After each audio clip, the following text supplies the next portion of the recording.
ಪ್ರಿಯ ವೀಕ್ಷಕರೇ, ಎಲ್ಲರಿಗೂ ಬೆಳಗಿನ ಶುಭೋದಯವನ್ನು ತಿಳಿಸುತ್ತಾ ಇವತ್ತು ನಾನು ನಿಮಗೆ ಲಕ್ಷ್ಮೇಶ್ವರದ ಮಾಂತಿನ ಮಠದಲ್ಲಿ ಇರುವಂತಹ ಚಾಲುಕ್ಯರ ಕಾಲದಲ್ಲಿ ನಿರ್ಮಿತವಾದ ಅತ್ಯದ್ಭುತವಾದ ದೇವಾಲಯವನ್ನು ತೋರಿಸುತ್ತೇನೆ.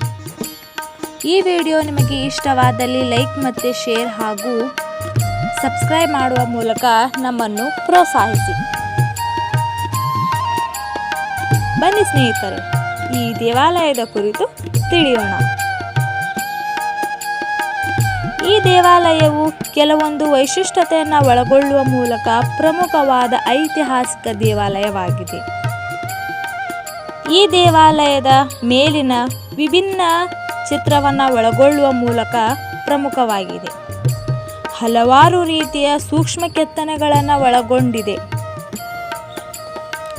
ಇಲ್ಲಿನ ಕಂಬಗಳ ಸಂಖ್ಯೆ 6 ಇದ್ದು ಒಂದೊಂದು ಕಂಬ ಒಂದೊಂದು ವೈಶಿಷ್ಟ್ಯತೆಯನ್ನು ಒಳಗೊಳ್ಳುವ ಮೂಲಕ ಪ್ರಮುಖವಾಗಿದೆ.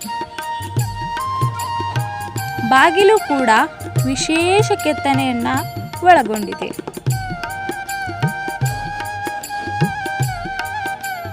ಪ್ರಮುಖ ವೈಶಿಷ್ಟ್ಯತೆ ಏನೆಂದರೆ ಇಲ್ಲಿನ ಬಸವಣ್ಣನ ಮೂರ್ತಿ ಸೂಕ್ಷ್ಮವಾದ ಕೆತ್ತನೆಗಳನ್ನು ಒಳಗೊಂಡಿದೆ. ಈ ದೇವಾಲಯವು ಚಾಲುಕ್ಯರ ಕಾಲದಲ್ಲಿ ಜಕಣಾಚಾರಿ ನಿರ್ಮಿಸಿದ ಎಂದು ಹೇಳಲಾಗಿದೆ.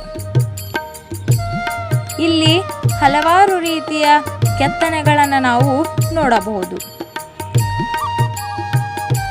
ಇಷ್ಟೇ ಅಲ್ಲದೆ ಲಕ್ಷ್ಮೇಶ್ವರವು ಹಲವಾರು ರೀತಿಯ ಐತಿಹಾಸಿಕ ದೇವಾಲಯಗಳನ್ನು, ಮಸೀದಿಗಳನ್ನು, ಜೈನರ ಜಿನಾಲಯಗಳನ್ನು ಒಳಗೊಳ್ಳುವ ಮೂಲಕ ಪ್ರಮುಖವಾದ ಐತಿಹಾಸಿಕ ಸ್ಥಳವಾಗಿದೆ. ಈ ವಿಡಿಯೋವನ್ನು ವೀಕ್ಷಿಸಿದ್ದಕ್ಕಾಗಿ ಧನ್ಯವಾದಗಳು ಸ್ನೇಹಿತರೆ.